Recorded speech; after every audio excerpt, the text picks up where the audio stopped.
I'm gonna start it at the 205 mark.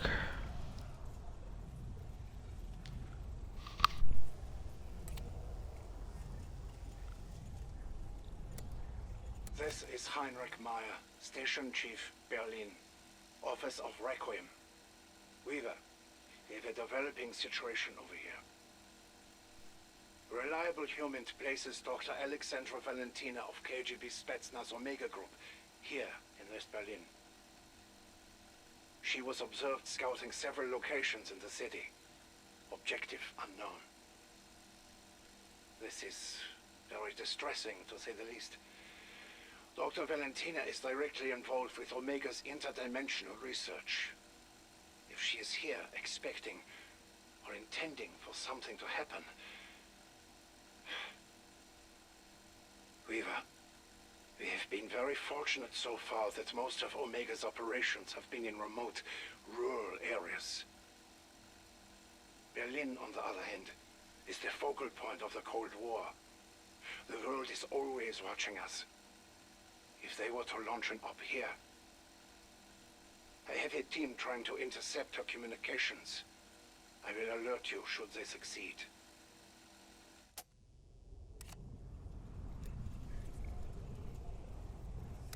The Aetherium Harvesting Unit. To the layman, it's not terribly impressive, just a metal box with a canister in it, quietly sitting there, sucking in airborne Aetherium particles. But there is a reason my science teams risk their lives to place these units across the zone. With Aetherium concentrations greater in the Ural Mountains than anywhere else on Earth, these harvesting units are absolutely vital in our race against the Soviets to harness the power of the Dark Ether. Once filled, each canister must be collected for rocket transport to international waters. We considered other modes of travel, but rockets really are the quickest, cleanest way to get the samples out of the outbreak zone. Which is not to say retrieving these canisters is easy.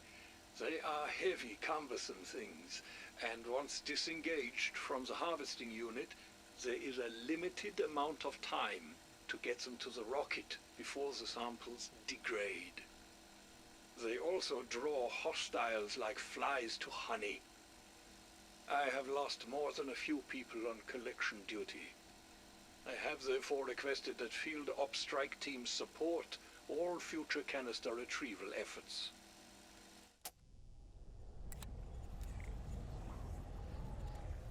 This is Dr. Elizabeth Gray, with a few thoughts on the new specimen analyzer stations. We're using them to run field tests on undead anatomy, specifically genetic mutations and structural changes in the cerebral cortex. It's a rather grisly affair, severing some poor infected bloke's head and putting it in a jar for a proper soft tissue mapping and DNA sequencing. But if we can identify the root stimuli and catalysts for all these physical transformations, we'll be one step closer to preventing them. Unfortunately, those heads aren't quite deceased, and they seem to call out to the other infected in the area. I say this because the creatures always come running whenever we perform a scan. I'm not quite sure if they're trying to rescue their fellow deadhead, or if it's more like sharks sensing an injured fish, but I'm working on a way to insulate the unit so that the sample's distress won't draw unwanted attention. Until then, my unnatural sciences teams may require some rather robust protection to operate the Dark Ether specimen analyzer.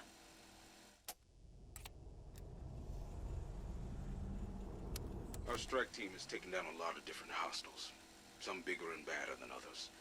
Every encounter is a risk to life and limb, but as far as my containment and security division is concerned, we learn the most from their engagements with apex-level threats. The Dark Ether's high-value targets, for lack of a better term. So we've come up with a way to guarantee they'll be tangling with an HVT. It's an energy cannon platform, parked in a geosynchronous orbit over the Ural Mountains. When an uplink station is activated, the satellite fires a dimensional disruptor beam that literally pulls an HVT out of the Dark Ether into the AO.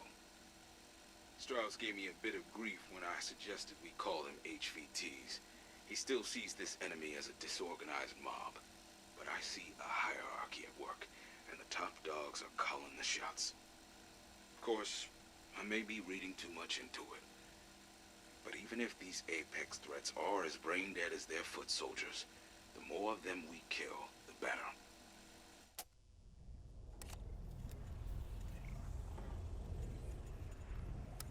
Energy Research voice memo to Requiem Strike Team from Dr. Oscar Strauss. Subject: the proper care and feeding of essence conversion modules.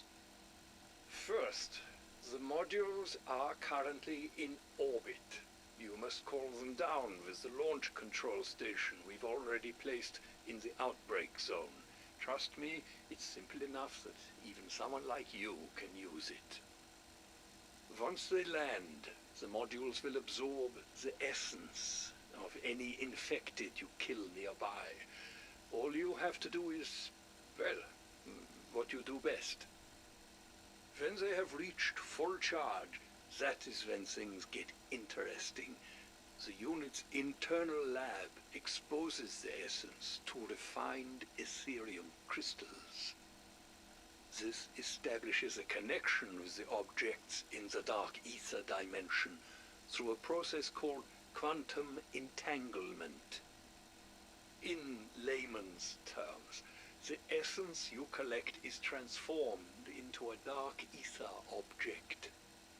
It's our way of examining the contents of our parallel reality without requiring you to go there. You're welcome. Now get to work. The Recon Rover. Ugh, this is a tough one for me. I mean, yes, I recognize the absolute need to send monkeys into the dark ether. It's the only way to record that dimension's effects on the physiology, and it's certainly a lot less risky than sending in my people, but I really do need to stop naming those monkeys. Anyhow, here's how it works. We leave a dark ether Recon Rover parked in an area where we've recorded instability in the dimensional membrane. Our strike team activates the rover, and then do their best to keep the nasties off until it can successfully enter a rift and start sending back telemetry. The data we're getting is remarkable. I'm starting to understand how Aetherium transmutes living organisms on a cellular level. We've even recorded the specific moment when the subject starts metabolizing Aetherium to continue functioning post-mortem. It's just difficult reviewing the data. They scream once they cross over. A lot. And then they go quiet. And then they start to laugh.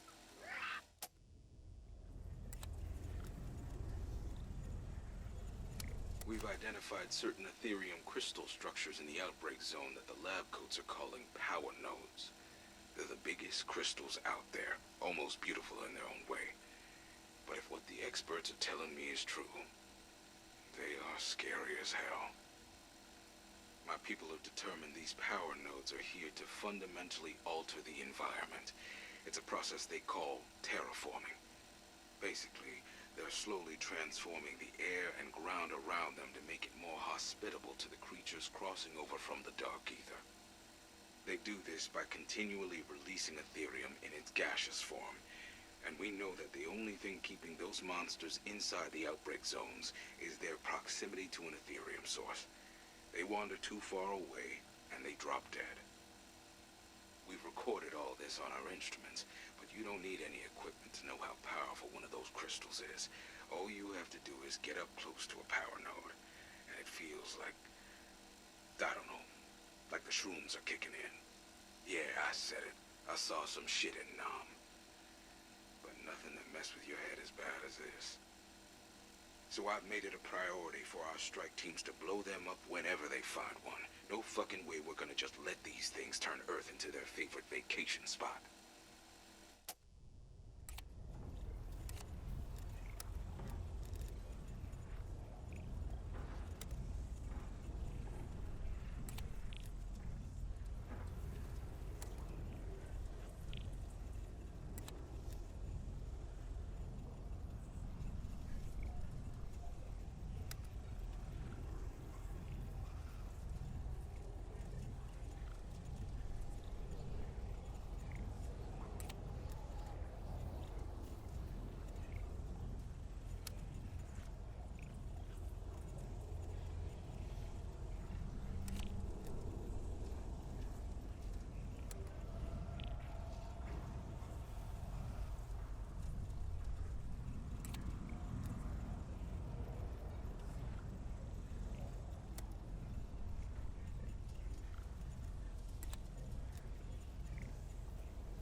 Weaver, this is Maya, Berlin Station Chief.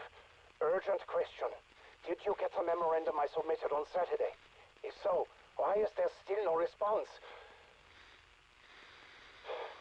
Forgive me, but I do not think anyone at Langley grasps the seriousness of the situation. Dr. Valentina is here, in Berlin. The city is divided. East and West are nose to nose here. If she does something drastic, the consequences could go global in the worst possible way. Just please advise how best to proceed. Personally, I'd like a Requiem strike team en route here right now, but I leave that decision to you.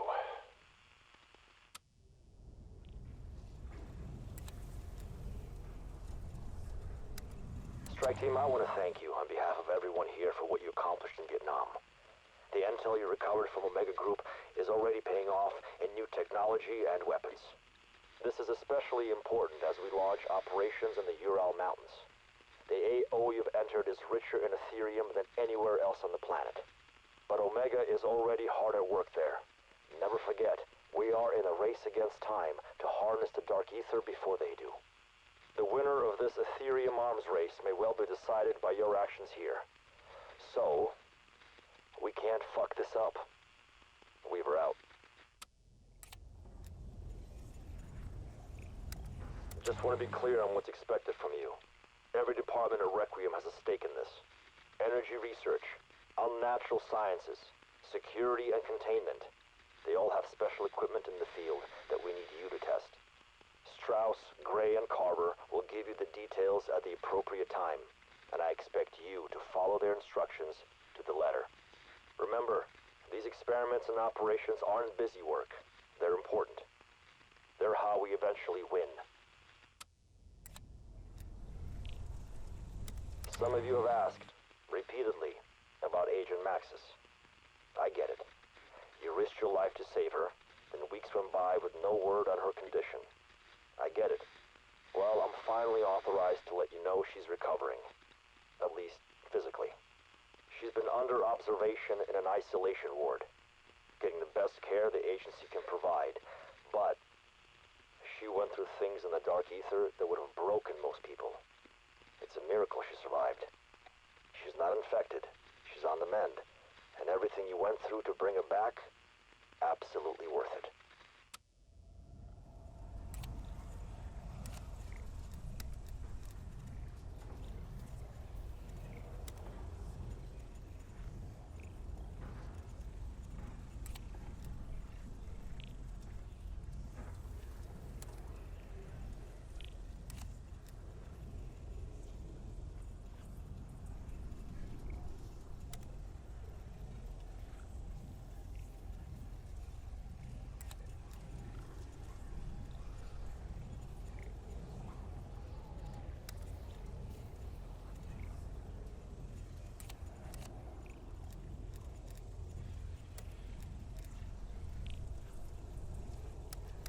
Is this everything?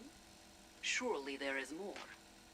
I assure you, Dr. Valentina, this is everything. Research on membrane permutations? What about the particle distortion modules? Everything you need on targeted dimensional breaching is there. Ottlichno. Have it delivered to this address. You're not taking it with you? Is there a problem with my order? No. I just thought... Thinking is a dangerous thing, is it not, comrade? Have it delivered to the address. Make sure you are not discovered by Peck. Believe me, he is half of the reason I am doing this. And the other half? Why, for the good of the motherland, of course. Of course. For the motherland.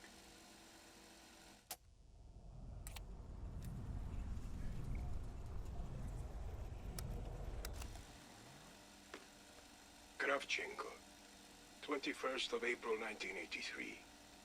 3 weeks since I accepted command of Spetsgruppe Omega. And I'm beginning to wonder if Comrade Andropov was out of his mind when he created this book show. My first order of business was a thorough review of Omega Group activities since their formation in '75. What a fucking joke. The study of psychotronic phenomena. What does that even mean? Biocommunication, bioenergetics, bioinformation. Words invented by paper pushers to make ghost stories sound real. I read hundreds of their bullshit reports and found nothing useful. So, I reassigned the authors to take biolatrines. But if Andropov was not out of his mind, if he saw some genuine operational value in any of this nonsense, I will give this one more month, and then I will pull the plug.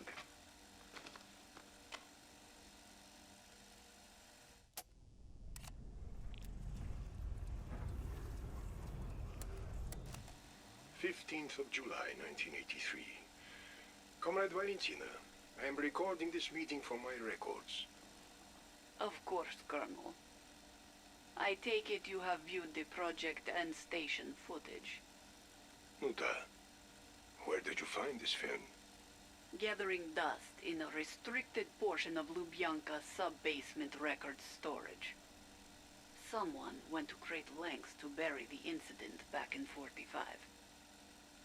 But times have changed since then. Indeed. That cowboy actor and his Strategic Defense Initiative have upset the stalemate between us and the West. I asked for something to tip the scales back in our favor. You think this is it? There is only one way to find out. Allow me to reactivate the Endstation cyclotron. If I can harness their access to another dimension, we can give the motherland a tactical advantage the Americans can only dream of. And if you cannot harness it? Then bury the bunker in concrete and declare the place off limits. And maybe leave flowers every year to remember my sacrifice. I don't care about sacrifice. Only results. I will authorize your mission. But you had better bring back something I can use. Understood, Colonel. Understood.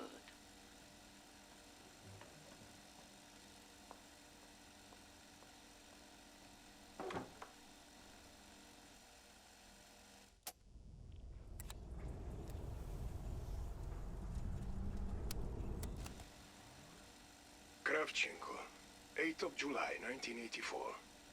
And Dr. William Peck, lead research. Shut up, you little worm. You're lucky to be alive. Sorry, sir. Silence. This is not a dialogue. You are here to receive your orders. There is a plane standing by to take you to the Ural Mountains outbreak zone. You will oversee a special operation there involving a particularly rich deposit of Aetherium crystals. My people will brief you once you're airborne. You won't regret this, sir. And, please let Goriv know I'm off the hook. I'm worried he still wants to kill me. Goriv will be there with you, shadowing your every step. Because you are not off the hook, Dr. Peck. Do not fail me ever again.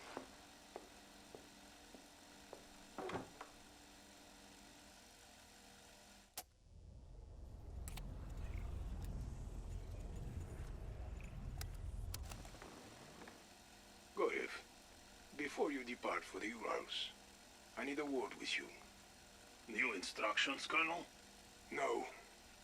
It is the same matter that has vexed me ever since Requiem's arrival at Endstation. Whoever leaked Omega intelligence to them remains unidentified. If they did not die at Outpost 25, the traitor may still be among us. I am working on it night and day, sir. My apologies that it has taken this long. We could have found out the informant's name back in Vietnam.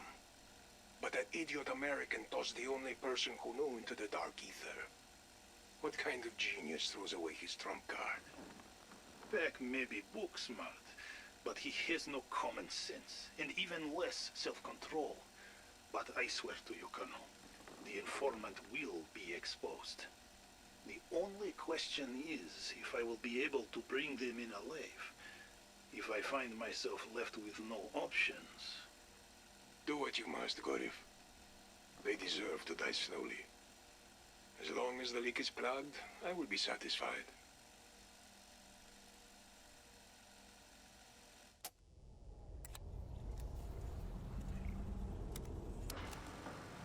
William Peck, personal notes. Arrived in the Ural Mountain outbreak zone 3 days ago. It was a little hard to believe the briefing I was given on the flight here. But now that I see it for myself... To paraphrase Archimedes, holy shit. This is even better than I hoped for. The breach opening right on top of an installation like this may have given me the key to making an inversion warhead actually work. I'm a fucking genius. I already knew of the catalyzing effect Aetherium has on plutonium. That was how I got my portal chamber to work at Outpost 25. But the readings I'm getting from the crystals here, we've never seen Aetherium this pure, in the wild, so to speak. You, up there, be careful. That's not something you want to bang too hard. Understand? Yeah, they understand. These boys look scared out of their wits. Just wait till they hear the next item on my shopping list. We're gonna need some special helpers to make this work. Rounding them up will not be easy.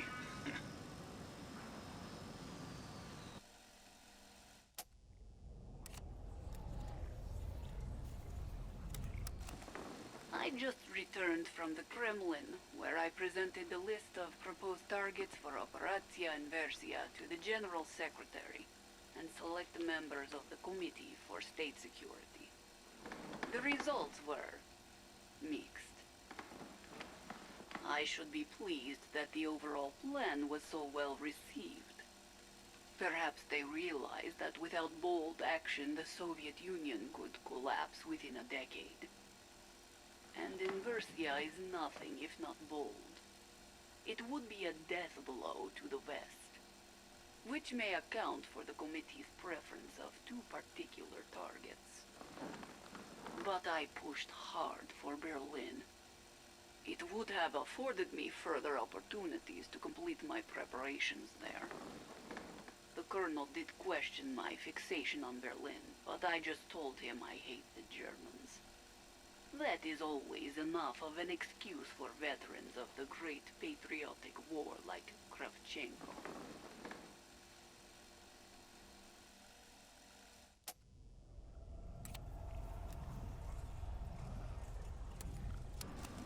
William Peck, supplemental notes. Well, it took a week and cost the lives of some brave young men, but we finally did it. We caught 4 of those floaty blue bastards alive. Okay, sure. By we, I mean the highly trained operators in Omega Group. I'm not exactly the field ops type. But they could never have locked down those lightning bugs without the gear I built for them. I mean, have you ever tried to cage something that can teleport? Now, one big help in this whole process is how attracted the blue guys are to the crystals. The big ones, the atmosphere converters. The purer the crystal, the more irresistible. I think that was the first tip-off that I could co-opt the way they metabolize Aetherium for my own purposes. Yeah, Sparky, I know it hurts, but you gotta take one for the team. We all serve a greater good now. And I promise, if Operatia Inversia stays on schedule, you won't be suffering for long.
Dr. Peck, do not speak. I have no stomach for excuses. Just listen. Outpost 25 has fallen. You failed me. Ever meet anyone else who failed me? And yet, they are all dead. However, we are receiving your research. That is the only reason I'm willing to overlook your transgression. But you will make it up to me. The Americans and their Requiem group pose a threat to our operations. You get one more chance to keep us ahead of them. One. And you will deliver. Now, forget about Requiem. Goryev will handle them. And their move. Personally. You will focus on your work.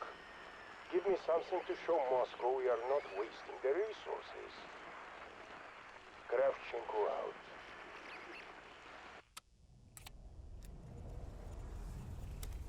Gorev to Peck. Hello, my American friend. I trust you find Mother Russia more hospitable than the jungles of Vietnam?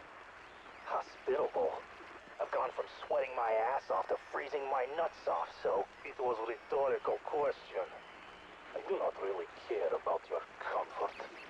Only that you do not squander the second chance we have very generously given you. Yes, of course. Believe me, got a lot to work with here. Just keep Kravchenko informed of your progress. You may be top scientist, but it is you under microscope now. Fail him again, and you will be mining Aetherium crystals while Dr. Valentina takes your place. I think she would very much enjoy this. With all due respect, Valentina can't even begin to understand the Dark Aether like I do. See, that is point. No more secrets. No more hoarding information so you are only one with answers. Share what you know. Get everyone up to speed, as you like to say. Is your best move if you want to keep other eye. I will do my best. Oh, I know you will. Because if there is one thing you Americans love, it is a comeback story. This is your chance to make your friend Gorev proud. And I know you do want to make me proud.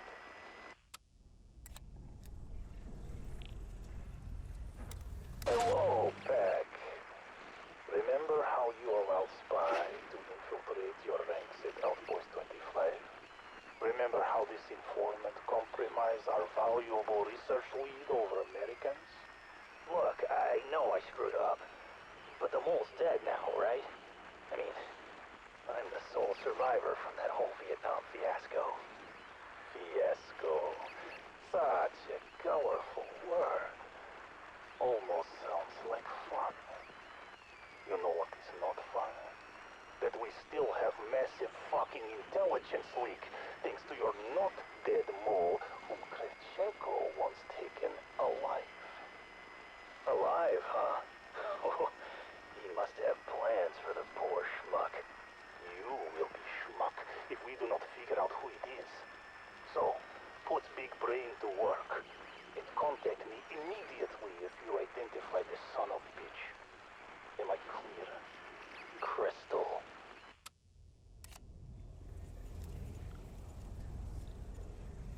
Peck, Gorev here.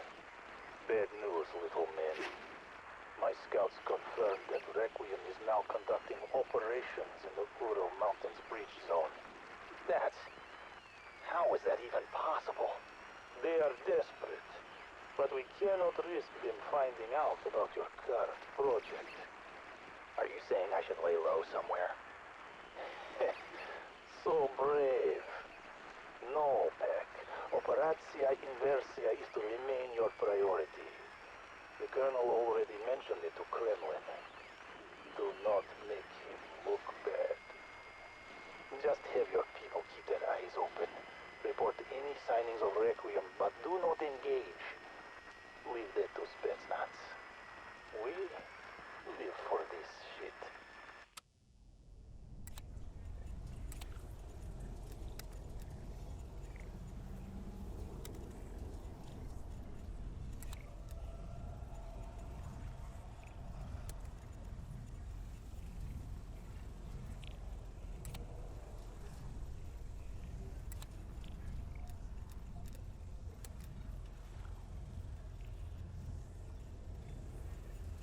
It is not fun being on the run, but you know that better than anyone. I have news. Bad news. Omega's operations are expanding rapidly, in the way we feared most. We have noticed an uptick in activity deep in the Ural Mountains. More people coming in every day. There's talk of a special operation. As I said, bad news.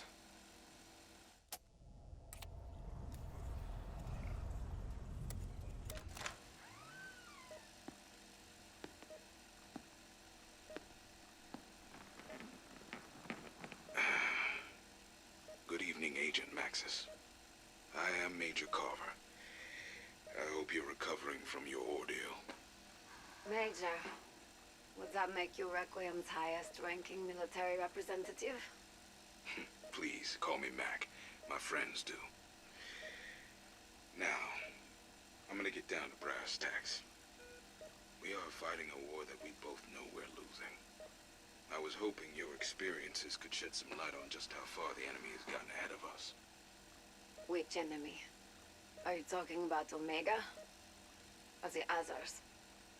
When you say others, I'm assuming you mean hostile elements from within the Dark Aether itself. Are they mobilizing? Are their forces strategizing an assault on our world? What kind of technology do they possess? Is there some kind of hierarchy we should be aware of? Well, Mac, to answer your questions in order, yes, yes, yes. I'm not sure, probably, but I'd be lying if I said I understood it. The whole experience of being trapped there was confusing. With all due respect, Agent Maxis, as a former agent of the BND, there have doubtless been times in your career, your life, where lying and misleading those around you was very much essential. Do you think I'm lying to you, Major Carver? No. But I am concerned about the content of some transmissions you sent while you were in the Dark Aether.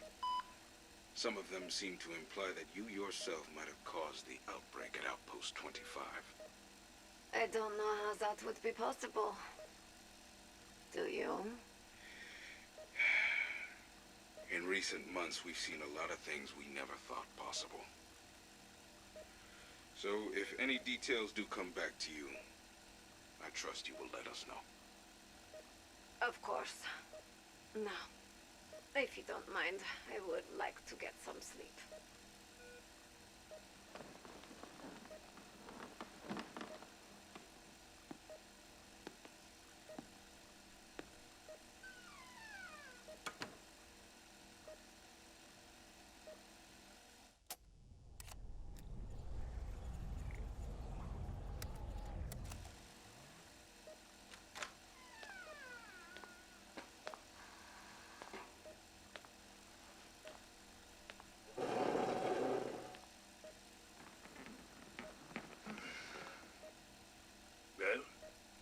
Isn't this nice? I thought you might appreciate hearing a familiar voice. We have a lot in common, after all. I'm not sure that we do. We're both Germans, but I think the similarity ends there. Oh dear, I'm sorry. Are you ashamed of your nationality for some reason? Not ashamed. Not at all. But our nationality isn't what defines us. True. Very true. What do you want, Dr. Strauss? My reputation precedes me. I'm flattered. Humbled, even. Well, I'm not sure you've ever been humbled, Strauss. In fact, I'm not even sure you're that much different from Peck. My, such anger. You don't like him, do you? I can't say that I'm surprised. I mean, he did treat you very badly. I don't like repeating myself, but again I have to ask, what do you want? Requiem are very interested in the gaps in your memory regarding the events at Outpost 25, particularly its destruction and the question of your role in it. I was angry and confused. But that doesn't mean I could somehow unleash all the forces of the Dark Aether upon Omega. Well, I was thinking your anger was perhaps directed more at Peck. I would understand the desire for revenge. You really think I had the power to do that, Strauss? I'm more concerned about the possibility of you doing it again. Don't worry. I'm not a danger to you. Or anyone else. What about yourself? Don't you have other things to do, Strauss?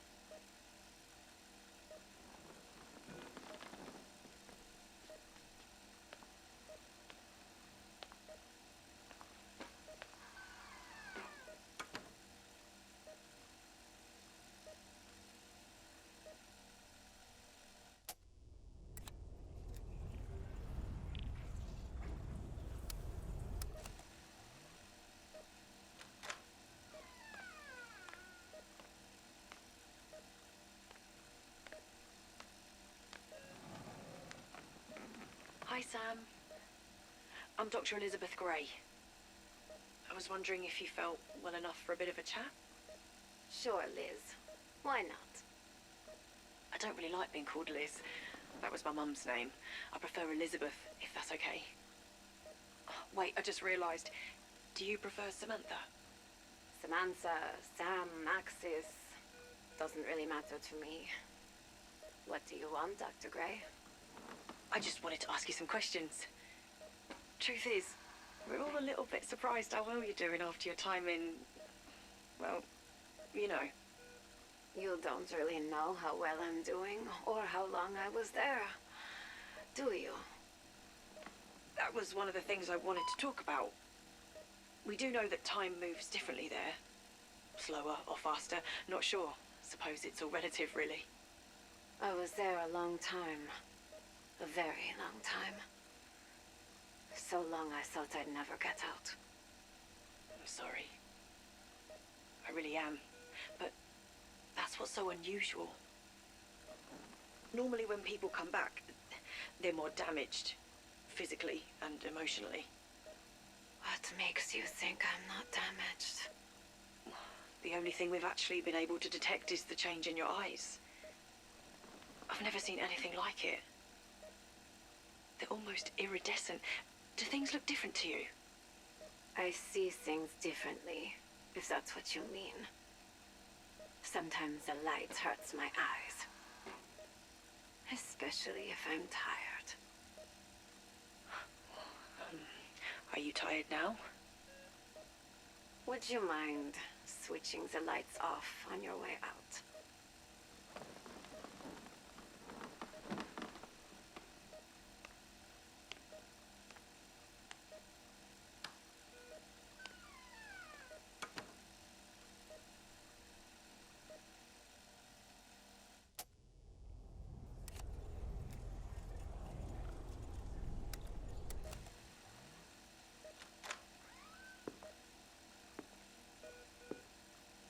Weaver.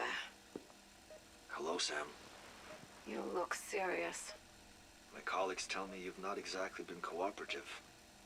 Or forthcoming. Instead, you've been evasive. Obtuse, even. Ain't that just like me? This isn't a joke, Sam. I'm worried about you. We all are. After what I've been through, do you honestly think I'm joking? Sam. I thought I'd died and gone to hell. I thought everything and everyone I ever knew was gone forever. You've been to hell before, though, Sam. We both have. I was never going to leave you there to die. Like you did the boy. That's not fair, Sam. That was a different situation. We both did all we could. But not enough. He's still dead, isn't he? I can see you're agitated, so I'm gonna let you get some rest. I hope you feel better soon. I don't want to upset you. Why? Are you worried I'll destroy everything like you think I did at Outpost 25? Weaver!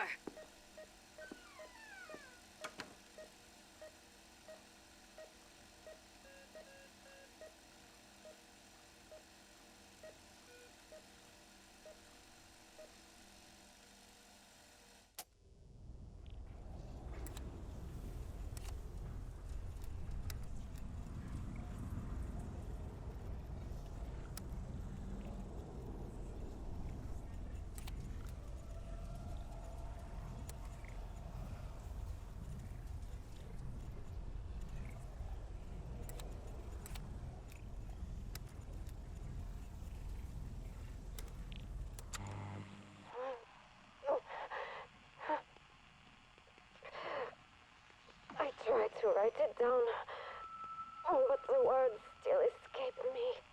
I see what I have written, but I barely recognize it. My name is Maxis. Samantha Maxis. This I know. I was on a mission. I am still on a mission. Ravenov. Weaver. I have written these names over and over. They must be important. But not as important as Endstation. What a tangled web. I know I seek Requiem, solace, peace. I pray that they are the same thing.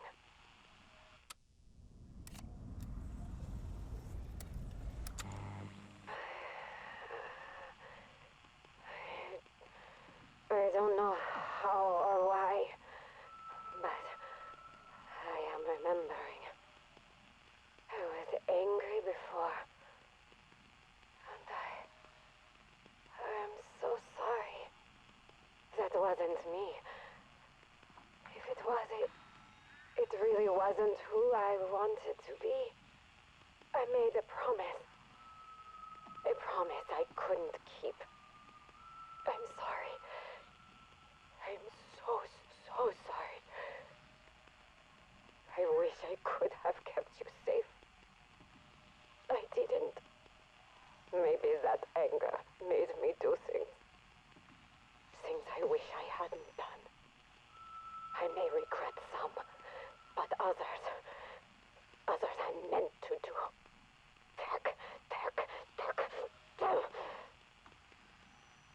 He deserves whatever damnation I have brought upon him. I hope he burns in a hell worse than mine.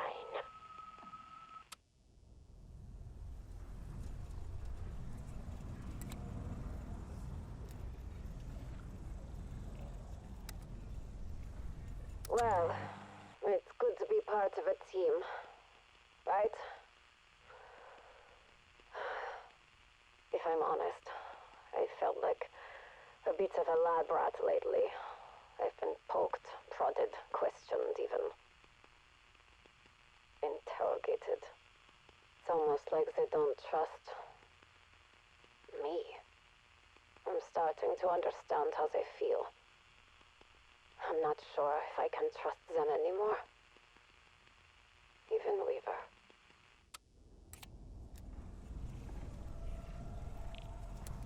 So, after an extended debriefing with Requiem senior staff, they don't want to clear me for field ops. Carver, Strauss, Gray, Weaver.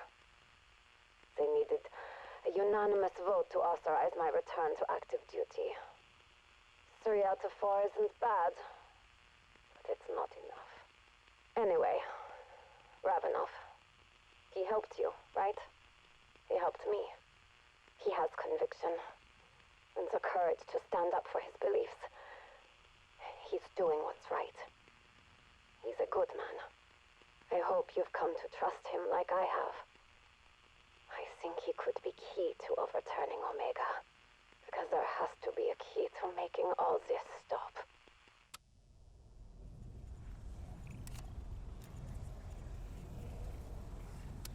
I don't know how much they really tell you about the Dark Aether, but I've seen it. I've felt it. No matter how big this Cold War is between East and West, Requiem and Omega, there's an even bigger one threatening to boil over. We are interested in them, eager to know how we can exploit their world for our advantage. But believe me, they're just as interested in us. The door swings both ways.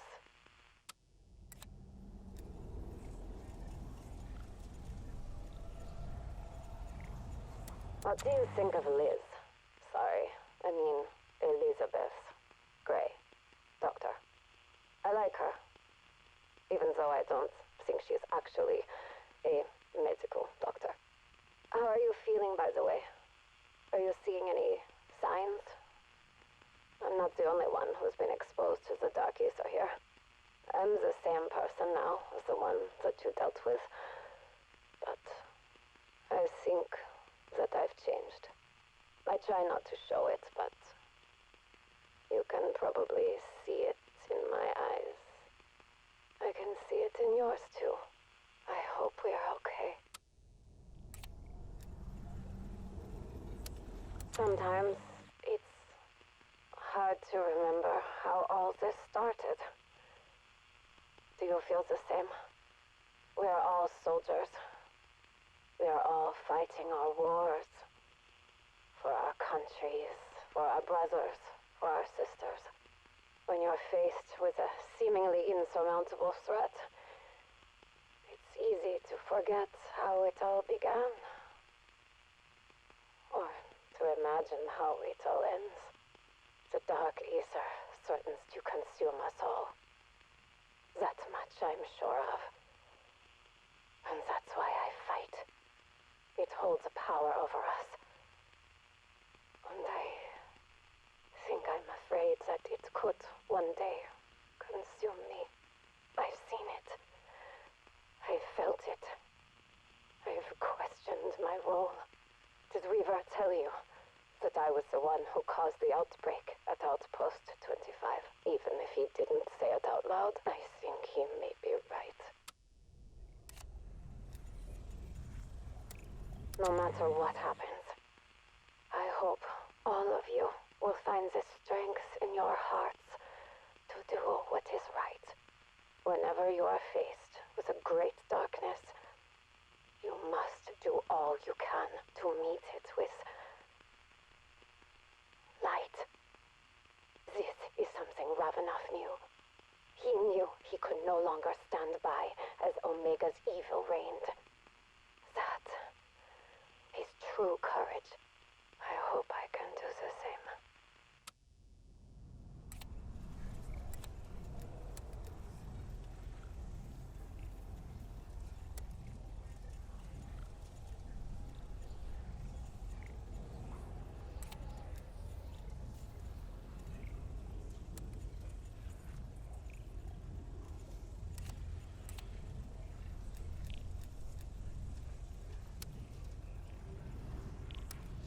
Fedorov, Omega Group. We have been reassigned from Aetherium mining duties. That task now falls to vermin, enemies of the state. But now they expect us to map the Dark Aether. That is what Pack calls this place. I would like to see him try to survey this madness. I've seen things out here. Unspeakable things. And today, push my... Usually, large groups of the infected are chaotic, mindless mobs. But today, I found hundreds of them strangely grouped. And their clothing... Were they uniforms? I dared not get too close, but they looked like... No. No, that cannot be right. It surely cannot be. This place, it plays tricks on you. I just need to get some sleep.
There was a crooked man, and he went a crooked mile. He found a crooked sixpence against a crooked style. He bought a crooked cat, which caught a crooked mouse, and they all lived together in a little crooked house.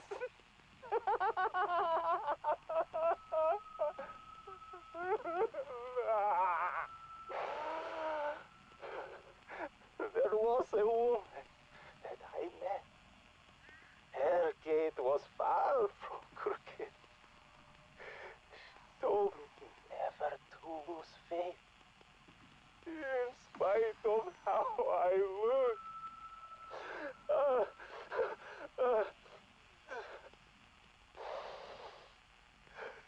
She told me that I was not worthless.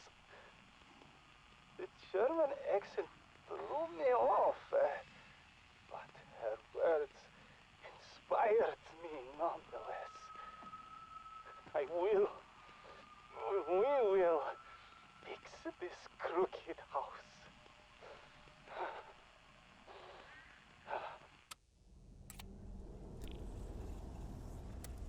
Hello? Are you receiving? Is anybody out there? Testing. My readings indicate contact is established. I can only hope it is you on the other end. My comrade in arms. My friend. I hope my voice is not a disappointment. I do not know what you imagined I might sound like, but I am no one special. Just a man who wants to help. Yes. As you can tell from my accent, I am Russian. I did not tell you this at first because of the suspicion it would have provoked. Such is the age you grew up in. Such is this Cold War. But there was a time when my people and yours fought side by side against the greatest evil our world ever produced. Now we face something even worse. Perhaps that can bring us all back together. Pistets! The signal is starting to fade. I will work on this problem and contact you later. Do not give up on me. I will not give up on you.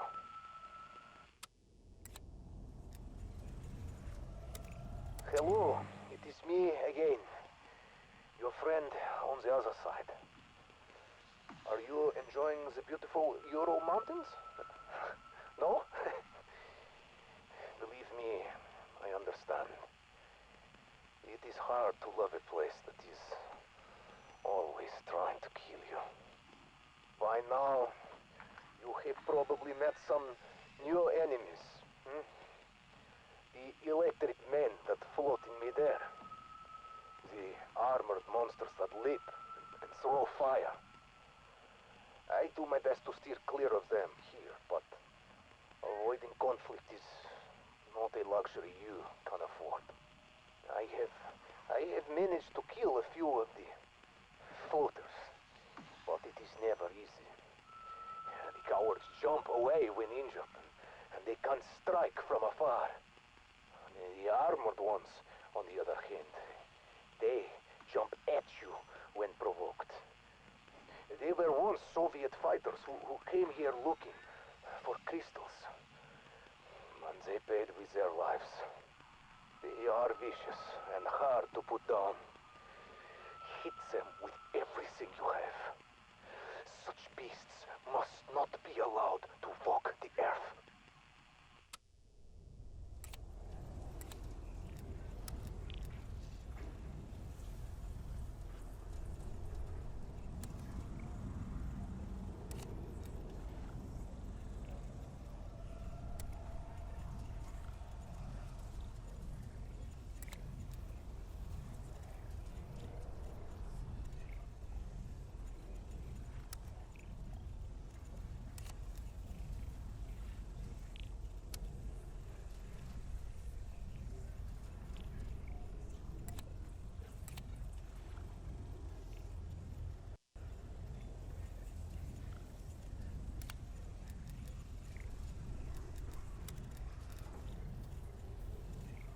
So, I've been thinking a bit about the beacon. You know, the thing we've been casually using to move between different areas of the outbreak zone. Well, we don't know what it is, or who built it. Same goes for the funny little vending machines. We think they're safe. Certainly no one's lost anything while using them, but they are something of a peculiarity. They appear to have been cobbled together from machine parts pulled from different time periods in our world. A bit of this from the 50s, a dash of that from the 60s, a sprinkle of something from the 80s. You get the idea. It just doesn't really make sense them being here. Now, I've got a theory, and it is only a theory, that someone or something in the Dark Aether has sent them here to help us. I'm not sure. It's definitely something to look into.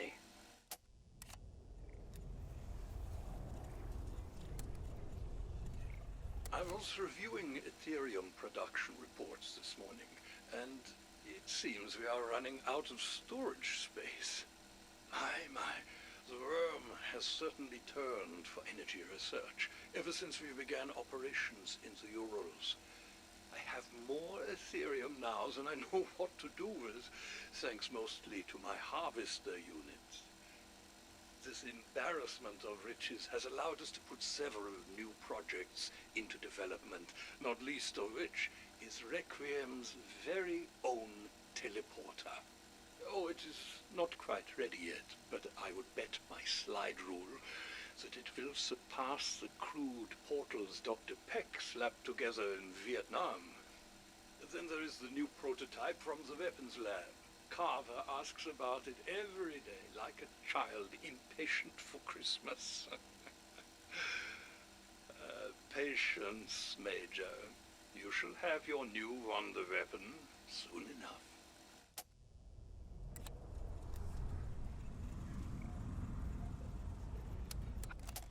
I wanted to ask, do you have any doubts about the decisions we've made regarding Agent Maxis? Doubts? As you know, in the military, doubts rarely do you any good after a decision has already been made. But does that mean you don't have them? We all have doubts, Weaver. It's what makes us good at what we do. It's what makes us human. If we didn't have doubts, we might as well just put a tactical computer program in charge of operations. I'm just worried that our decision to take away the radio she used to talk to the team could render her more unstable. All the more reason to stick by the decision we made. Regardless of how useful she's been in the past, the last thing we need is instability within our chain of command. She's done so much for us. We wouldn't even be here if she hadn't risked her life to get us the Project Endstation footage. I know. And I know how close you are to her. The most important thing we can do now is to make sure that she gets better. To make sure that she in no way compromises our mission. Of that, I have zero doubts. Thank you, Major. I appreciate your perspective. That'll be all. While a whole lot's been going right for us in the OZ, Field Ops is reporting an increase in dark ether assaults on our strike teams and security patrols. It's almost as if the infected are changing up their tactics. They're starting to ambush our people with heavily armed undead hordes. Well, maybe horde isn't quite the right word. That implies a lack of organization, but the reports I'm seeing refer to specific combinations of enemies. Foot soldiers supporting elites, working together in a coordinated fashion. This all started happening after we took down a few of their high-value targets. I can't help but think they've realized that we're going after their top brass, and now they're out for payback.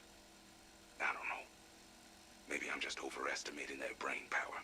I mean, even ants will pull together to defend their queen. But what if I'm right? What if these hordes really are organized death squads? Our little war with the Dark Ether may have just entered a whole new phase. Fuck.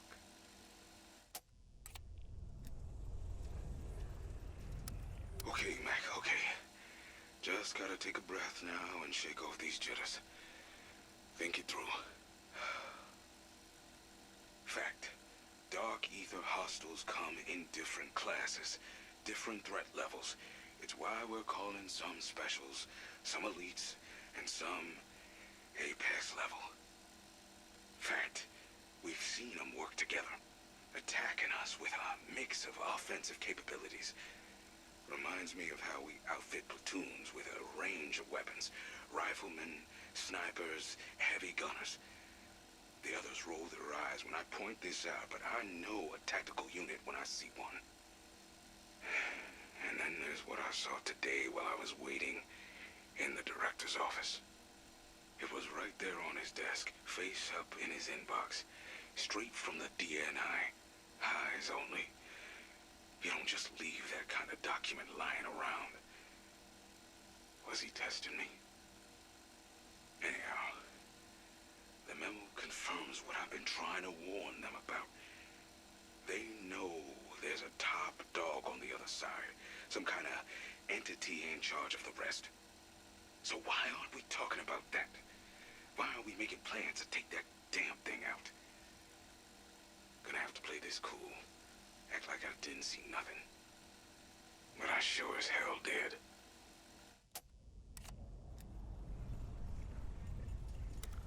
Ulrich Vogel, Director of Project Endstation, 29th of January, 1945. Well, it is finally done. 2 days ago, we bid farewell to those sent here by the Führer to carry out Operation Baldr. Godspeed, heroes of the Reich. Unfortunately, the strain proved too much for the cyclotron. Several seals blew on the cooling unit, and radioactive steam contaminated the station. I ordered an evacuation. The entire staff is gone now, on their way to join our forces in retreat. But with the Red Army advancing, I can only hope they got away in time.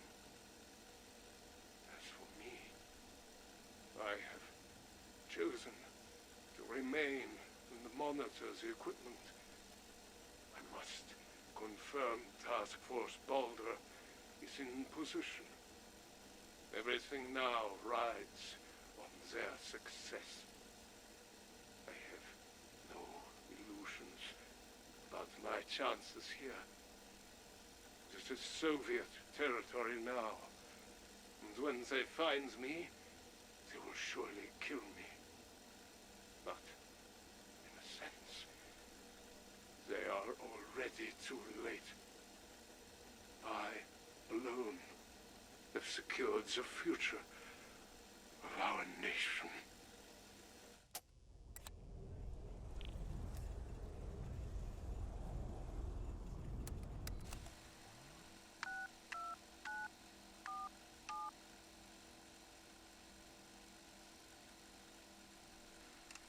It has been a long time, Weaver. Ravenov, you've got some balls using the Slion after what you and Sam did. We did the right thing. You may not say it out loud, but I know, in your heart, you agree. If you have intelligence, you contact me, Ravenov. Maxis is not CIA.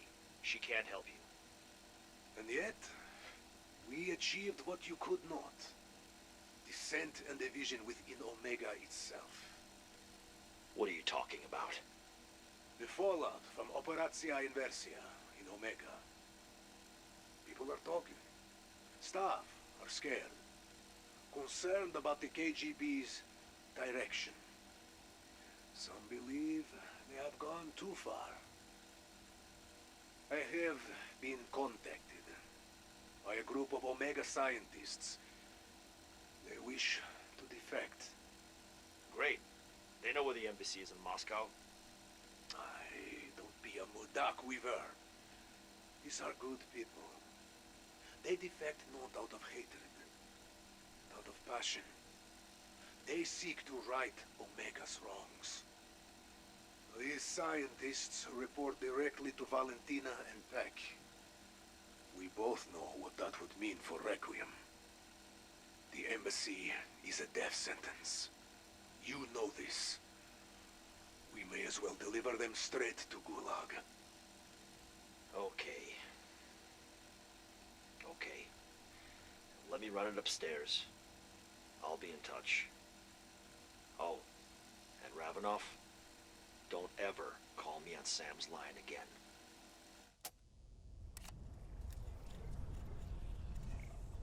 Ravenov, can you hear me? Loud and clear. What news from upstairs? We have a green light. Хорошо, новости. Good news, indeed. I knew you would see things my way. Here's the deal. First, I need names, ranks, ages, breakdowns on all the defectors, and their roles. You will have it. Next? Next, the scientists have to travel to the Ural Mountains. We'll use my strike team for evac while they're in the OZ. It will be done. When the scientists are in position, I will contact you to provide extraction. One more thing. We do this. We do it my way. You work with me. No more of this behind my back bullshit. Understood?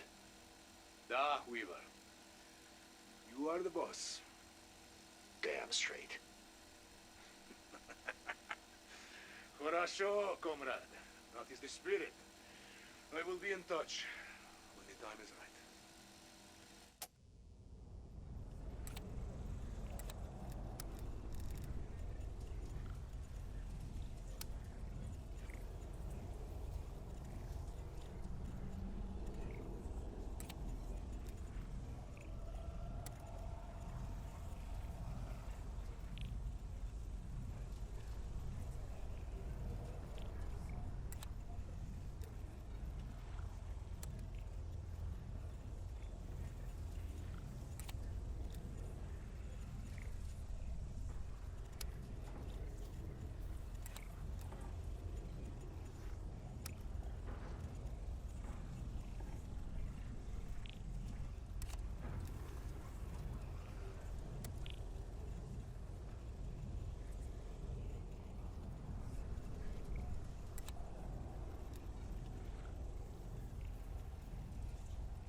It may seem like our work in the Ural Mountains has just gotten started, but Langley already considers Operation Threshold a massive success. They said an ongoing operation in the heart of the Soviet Union was impossible. The logistics alone, getting equipment and personnel in and out, was enough of a challenge. But we got creative with the rockets, satellites, cargo drops. We even developed a way to refuel Raptor 1 mid-flight. A lot of dedicated people made this happen. Then, there's the risk of triggering World War III. Fortunately, both sides have a vested interest in keeping these outbreaks from the public. So anything short of a full-scale battle with Soviet forces can remain our little secret. Just be careful out there. What you've accomplished so far has enabled us to significantly catch up with Omega's Aetherium research. We haven't quite closed the gap yet, but I know you won't quit until we're ahead. I thought you'd like to know that our rocket retrieval crew in the North Atlantic have just recovered their 100th payload of Aetherium collected in the Urals. Quite the milestone. Success was far from assured when Operation Threshold was still on the drawing board. Oh, I knew my Aetherium harvesters would function as designed. The hard part was bringing them back home, where we could put it to good use. And we are putting it to very good use. My essence conversion modules, on the other hand, require more direct participation from you. The creatures must be lured close and liberated of their essence. It is a rather visceral process, and the subsequent conversion of essence into objects can only be done within the outbreak zone. A dangerous endeavor, yes. But Major Carver assures me you are up to the task. I suppose this is my way of saying we could not have gotten this far without you. No matter what technology we may employ, you are Requiem's most valuable asset. Bravo.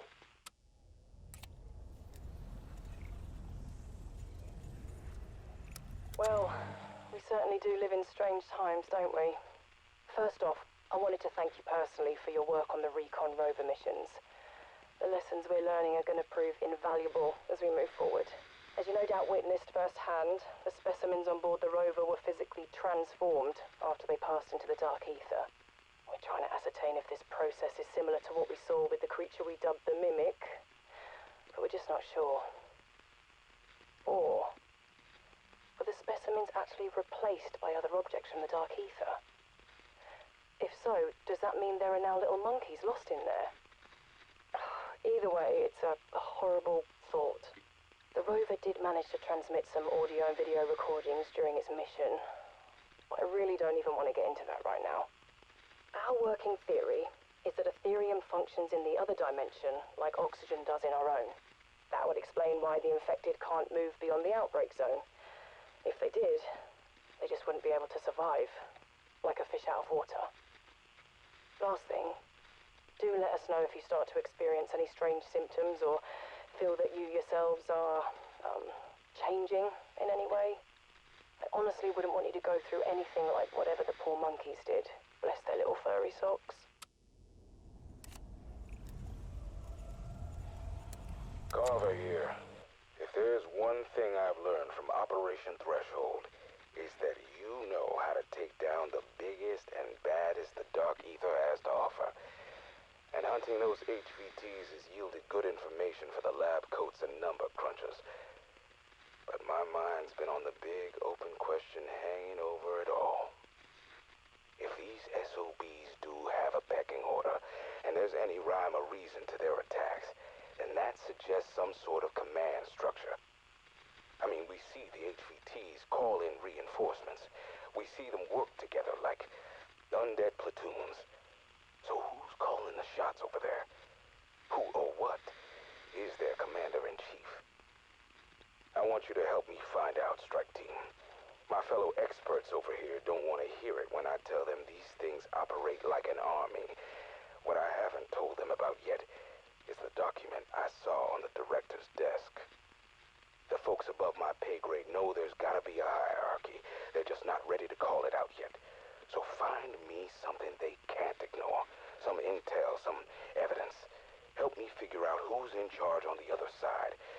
And then we'll paint a big, fat target on them.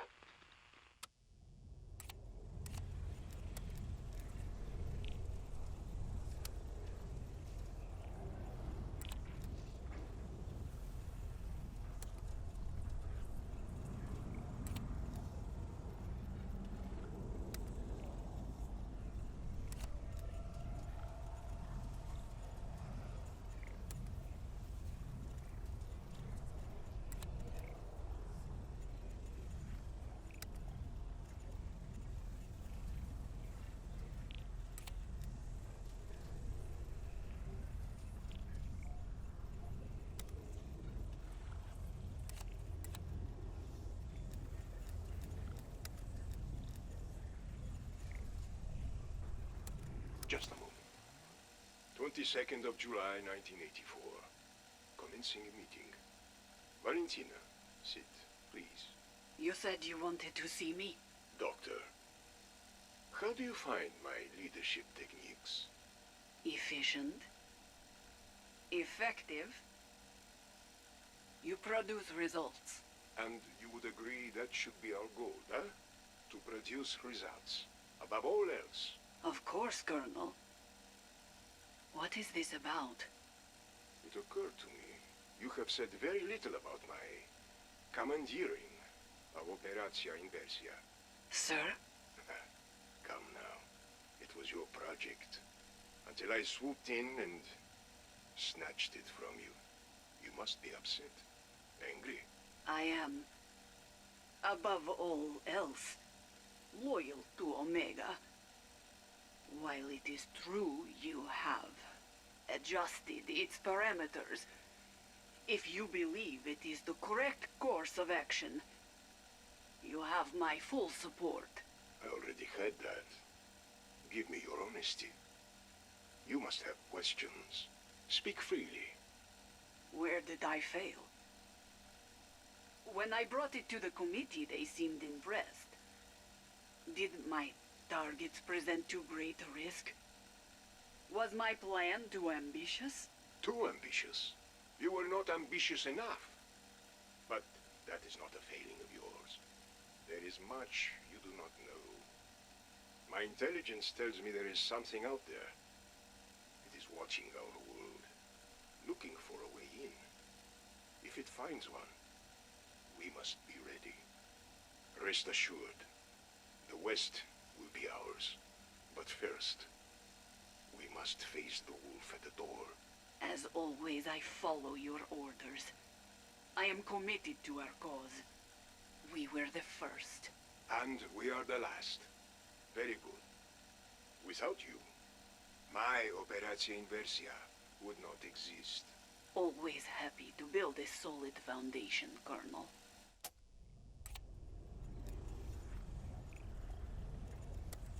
This better be good. Come back, kid. If it is not Gorev, at the very least it will be amusing. Funny. Come over here. Hold this retractor. Almost. Got it. Here, look at this. An Omega ID badge? Lieutenant Kazakov, Omega Armored Division at Outpost 25. He escorted the Aethernauts in one of your tank suits, yes. I saw the blueprint. What is your point? I am confused as well. We have seen this before. We lose men in dark ether, they come back with bad skin rash. This Krasny Soldat is not different than others we have seen transformed by Aetherium. Ah, see, that's what I thought as well. You're half right. I have never been half anything, Peck. Okay. Now just a sec. This is one of our men, and the armor is very similar, but it is not the same. Look at the color, the design. This isn't my work. He came back with it. And as far as I know, Aetherium crystals rot your brain. They can't give your car a new coat of paint. Someone's upgrading them. Over there. We keep this between us for now. The Colonel has developed fiery new ideas. I do not wish to add more kindling. Understood? Good. Peck, see that this thing is destroyed.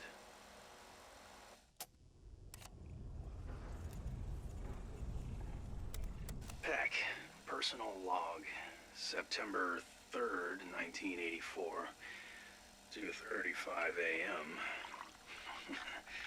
The witching hour approaches. Cheers.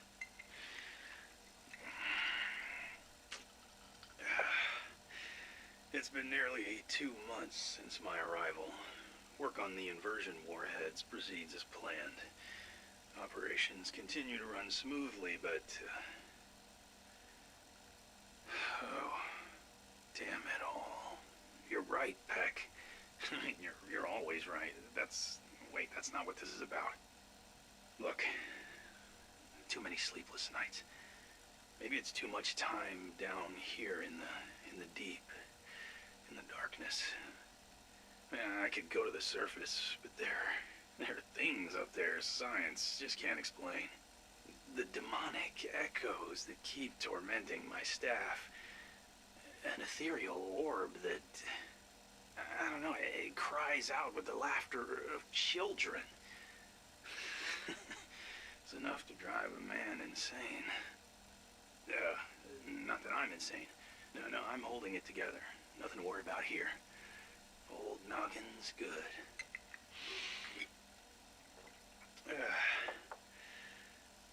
But we keep trying to bend this reality to work for us. We mine and pilfer for resources to build our weapons and warheads. We really have no clue what we're dealing with, do we? I mean, 1 second this place is trying to kill you. The next it's dropping treasure chests out of the sky. Am I crazy, or are we vastly underestimating the powers in play?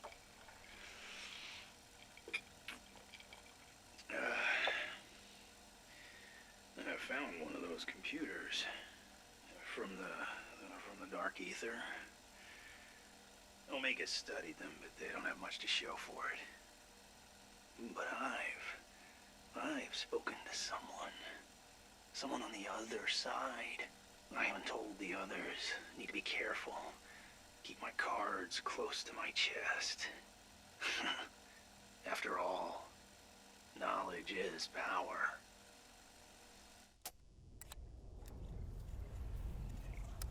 16th of August, 1984. Personal log. He visited me again tonight. As I slept, he appeared before me. He is but a shadow to me. So close yet so far. He told me to have faith.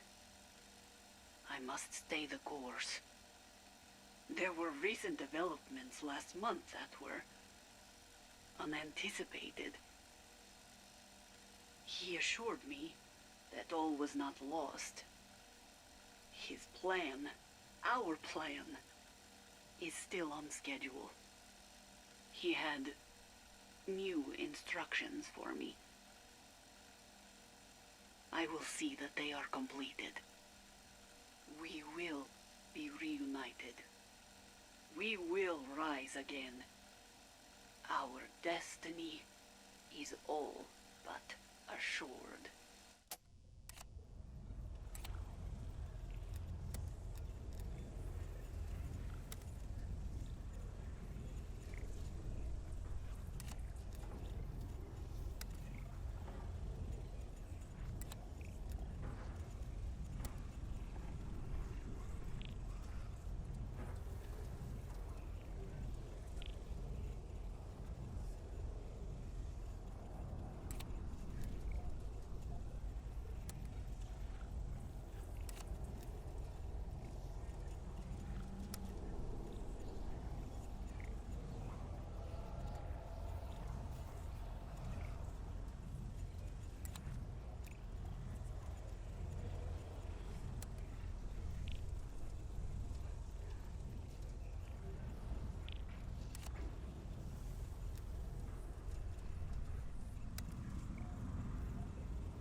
Hello, Beck.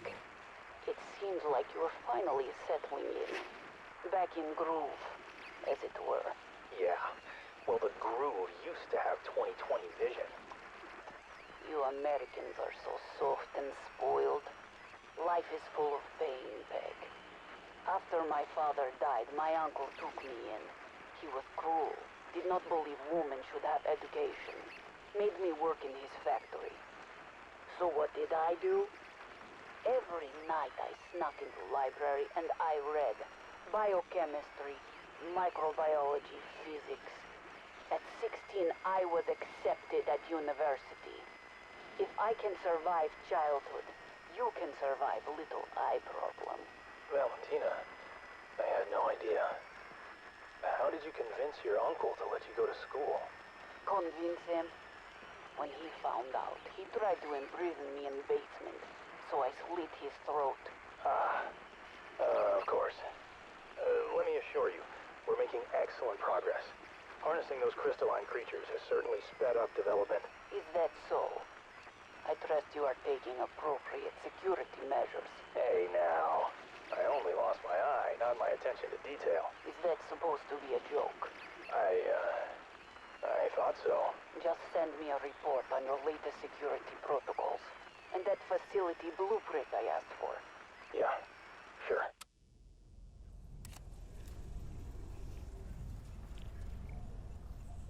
Come back, kid. One of my birds said you were looking for me. You're goddamn right I was. I need your security teams to prioritize these fucking things.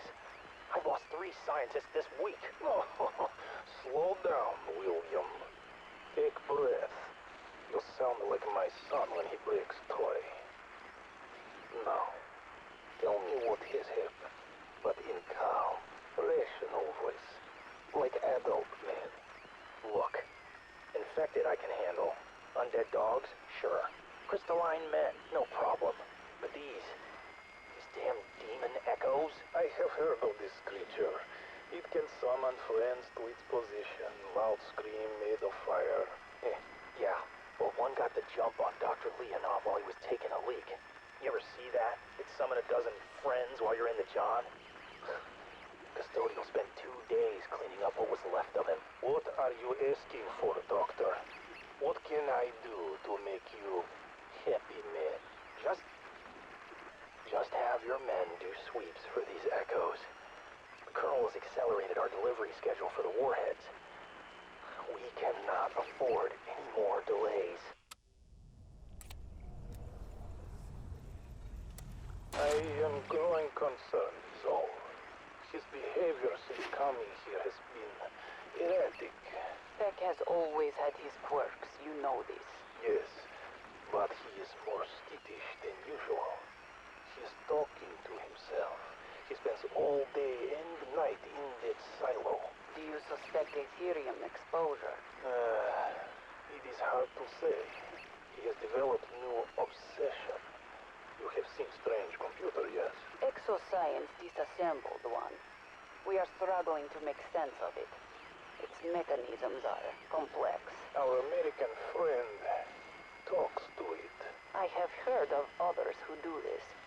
It is like moth and flame. They are drawn to it, but do not know why. Apparently, it talks back to Peck. Does the Colonel know this? Yet. I was going to draft report. Hold for now. Give me a few days. Let me investigate. Saves me paperwork. I have little interest in chasing ghosts.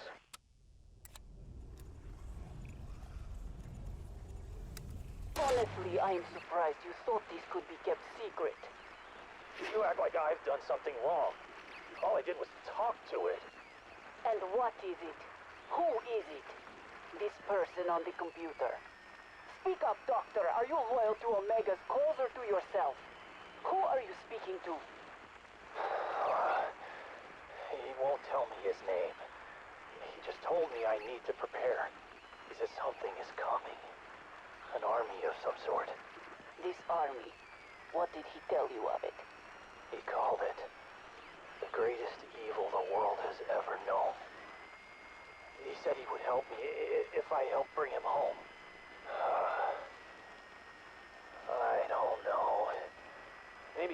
I'm losing it. I've been working too much. I can't sleep. Seeing things that aren't there. You should speak to him. Maybe it would make more sense to you. No, I don't think that is necessary.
Hello, Elizabeth.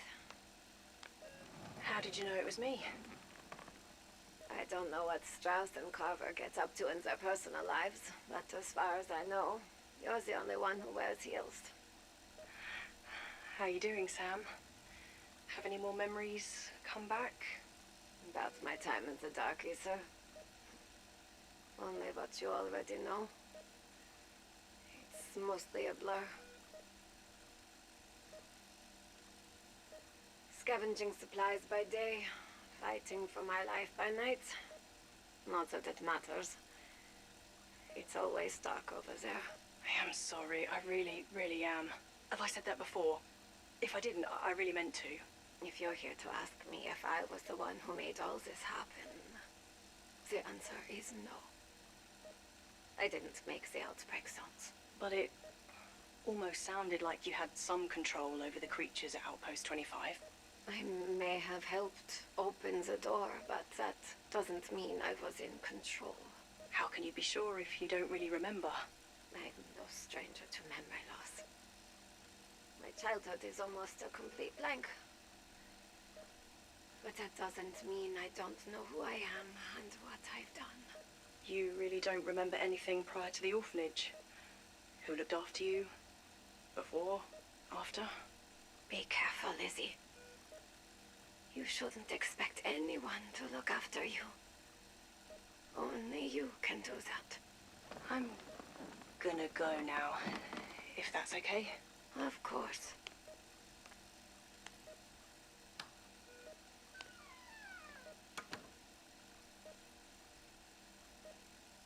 This is the only way.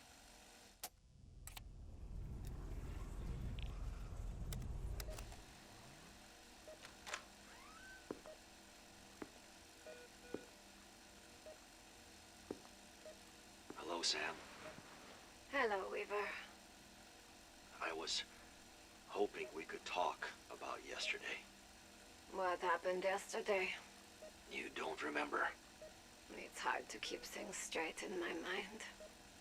Especially with the cocktail of drugs you're giving me. Every day. It's for your own good, Sam. We just want to help. Your outbursts are a cause for concern. We must understand that. The nurse was only trying to do his job. Broken noses will heal. Besides, the medications don't help. They don't stop the dreams. What dreams?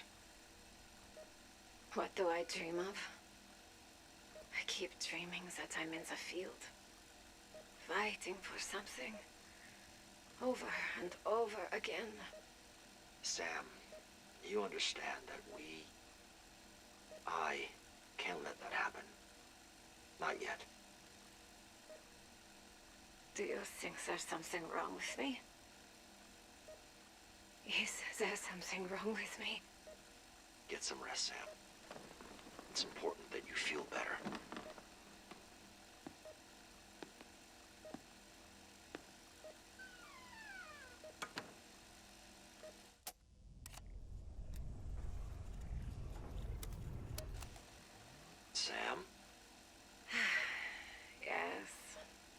There's someone I'd like you to meet. Someone I think might help you feel better. I am in a white, sterile room, Weaver. I'm not sure who or what you think is going to make me feel better. I've already met Gray, Strauss, and Carver. Who's next? I thought you might appreciate making a new friend. Someone who won't ask you any more questions.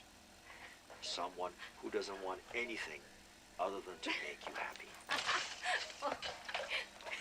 Seriously? He's not exactly fluffy, is he? She's a she. I get that the short hair and large build doesn't look too cuddly, but I thought her being here might be good for you. Hello, Some the dog. companionship while you recover. Dogs can be very comforting. They're empathetic. They pick up on your emotions. They feel what you feel.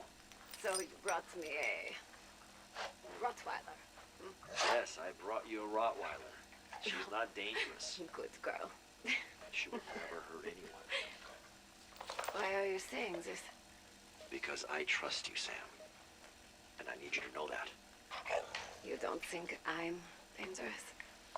I want you to work out who you are for yourself. But maybe you should start keeping a diary. Just to get down your thoughts. What makes you think I haven't been doing that already? Take care of yourself, Sam. And the dog. We'll talk soon.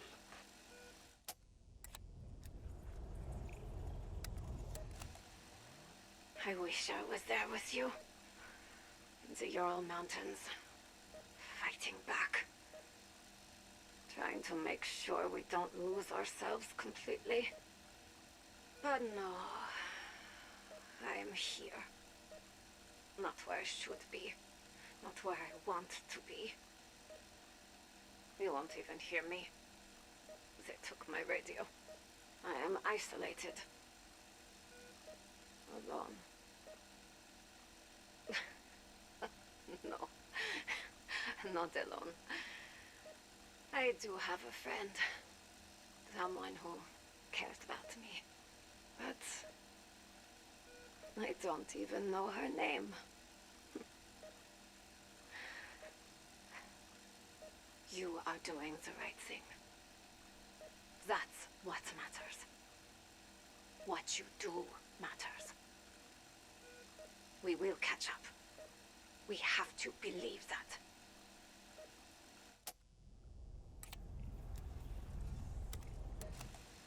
Despite what Omega are, I know there are good Russians out there. None of us should be defined by our nationality, our race, our gender. Ravenov is someone we can trust. I think I know a way to get in contact with him. He can help us. He can help me. We can do this. Together.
Fedorov, a freighter, Omega Group.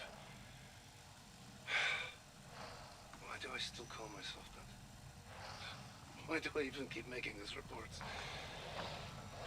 I lost track how long I've been here. Surely, it's been years. There used to be more people here. Lost, like me. So many are gone now. Food for the dragon. Yes, a dragon. But it's also a rocket ship. Don't even try to make sense of these things anymore. What I know for sure is the dragon must be fed. It demands sustenance. And then it delivers this banquet of souls to the One. I do not like to even speak of the One, but his shadow falls over us all. And we must pay tribute. At first, we sacrificed the weak. Strangers, friends, it did not matter, but then, we who still remained began hunting each other.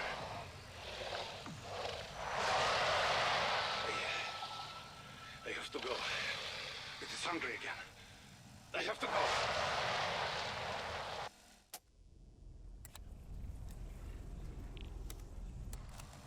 Fedorov, Ephriter, Omega. Still here. Still recording. When I first arrived, many things frightened me.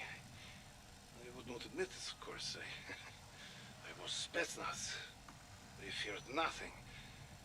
But still, anyone who has had to fight and kill a comrade who died a week before and then tells you they felt no fear. Jugger-Nog. What disturbed me most in those early days was the ball of light that sounds like children laughing. What was it? What was it made from? The souls of dead children? Did it consume children? Did it use their laughter as a lure? None of the possibilities were good. Bushmoy. He disturbed me. But, you know, I stopped seeing it after a while. I began to think I just dreamed it up. And then, just yesterday, there it was. Giggling. And I found I was not scared anymore. I was just sad. I will never again hear that sound for real.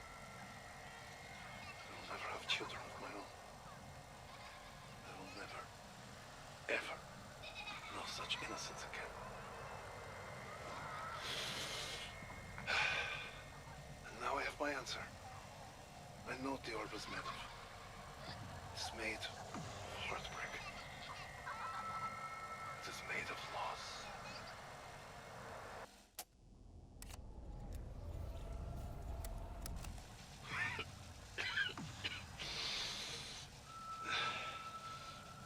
Fedorov. Ephriter. This may be my last recording. I've not felt like myself in a very long time. I know that change is upon me. I've seen it in too many others. I do not recognize it in myself. I began with mouth tasting like battery. Then my skin turned bluish. It started to crack. At first, I shed flakes of skin. Then I noticed the flakes. They were made of crystals.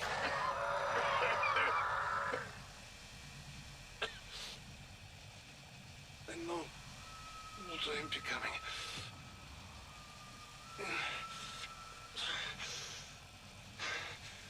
The One has chosen me.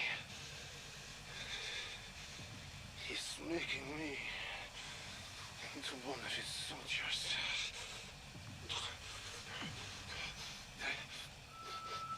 Crystals, they call to me now. I tried to stay away, but the more I change, the more I need them.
I was always there, in spirit, in your heart.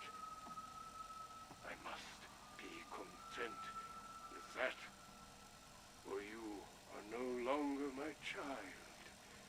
You stand upon your own achievements now. Never forget me, and never forget how proud I am of you. My greatest work. My gift to the world. Now, tell me what you have done for me.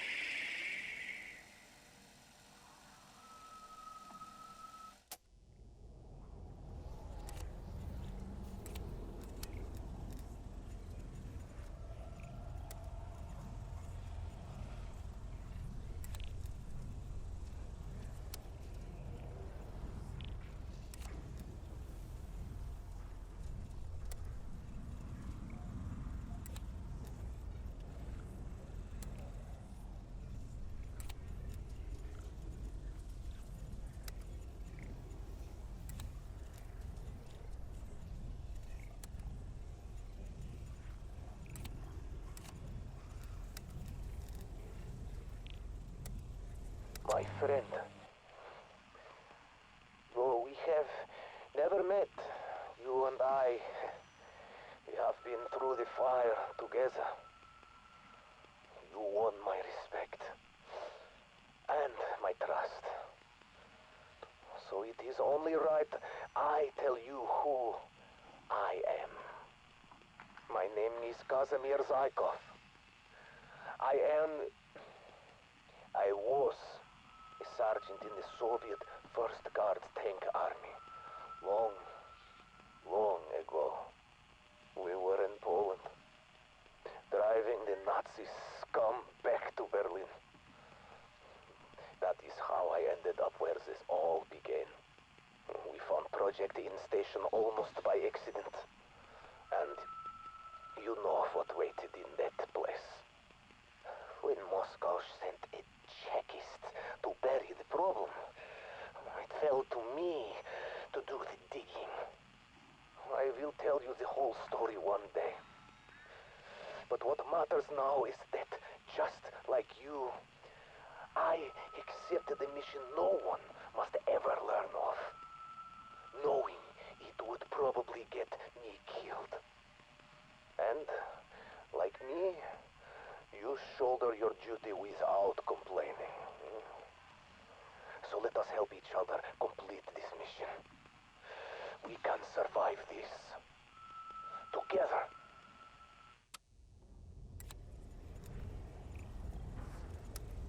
Back in the Great Patriotic War, mine was among the Red Army units that crippled the Nazi war machine on the Eastern Front. Then we chased the bastards out of the motherland and across Europe. I was a mechanic. I kept our tanks running. No easy task when every day we advanced, and getting new parts from Moscow was almost impossible. So, I took parts from the Tigers and Panzers we destroyed, adapting them for our T-34s. I got very familiar with German machinery. This would prove to be my downfall. Colonel named Lazarev, from what you now call KGB, was sent to contain the evil we uncovered at Endstation. He ordered me to go in there alone, because I had the best chance of understanding and shutting down that infernal machine. And then Lazarev ordered me sealed inside. I understood what was asked of me. I would never see my wife and daughter again. Still, I saluted, and I did my best. This was for my family, my country, for a better future.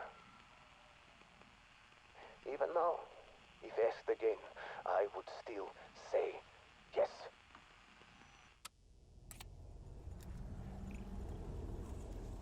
So, you are wondering how a tank mechanic from the war survived for decades, trapped in, what do you call it?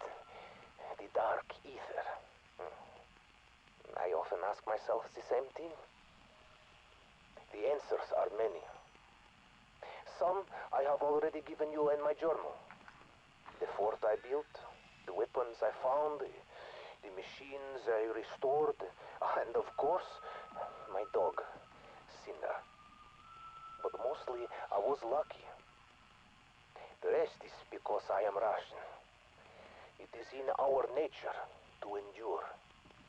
But I never lost my desire to escape, to come home, to learn what became of my family. As you saw in my journal, I have been able to visit for brief periods, almost like a ghost. But always I am pulled back here. I do not know why I am tethered to this place. I see your people cross back and forth freely, and I burn with envy. There must be a way for me to one day do the same. For now, I will share more of my journal with you. There are things in it you should know, for both our sakes.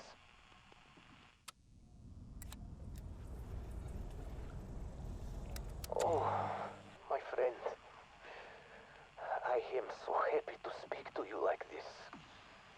For so long, I feared I would never again find a worthy ally. I also hope someday soon you can tell me about how the world has changed. I have caught glimpses now and then. Glass towers, cars everywhere, passenger planes filling the skies. I tried my best to stay current, especially when I crafted this machine, this computer. We did not have those during the war. But there have also been many changes over here since I arrived. And none of them good. That is why I had to contact you.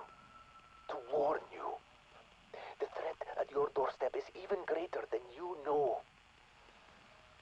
We have much to do, you and I. Sometimes I watch you salvage scraps and take them to the crafting table. you transform useless garbage into weapons, and you remind me of me. I have watched you for some time now. I spent countless days preparing to communicate even before my first message at Endstation. That was a great moment.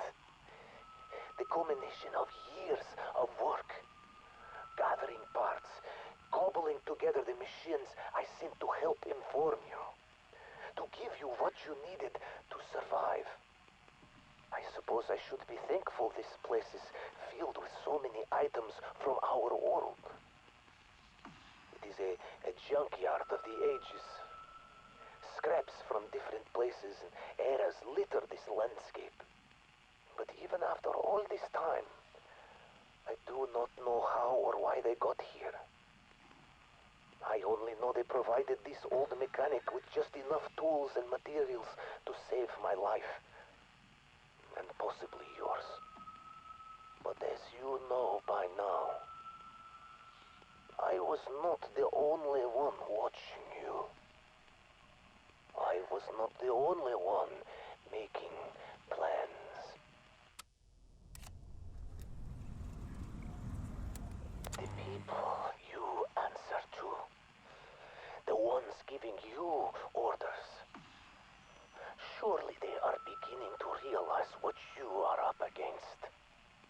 There is indeed an army gathering here in the darkness. They have waited even longer than I have to cross into our world. The invasion is at hand. It will happen soon, and in the worst place possible. For all your efforts to keep the Dark Aether secret, that may no longer be an option once this army mobilizes. You have seen their like before. The greatest evil the world has ever known, corrupted by this place into even greater darkness. Warn your people. Make ready. They are coming, and you must stand fast against them.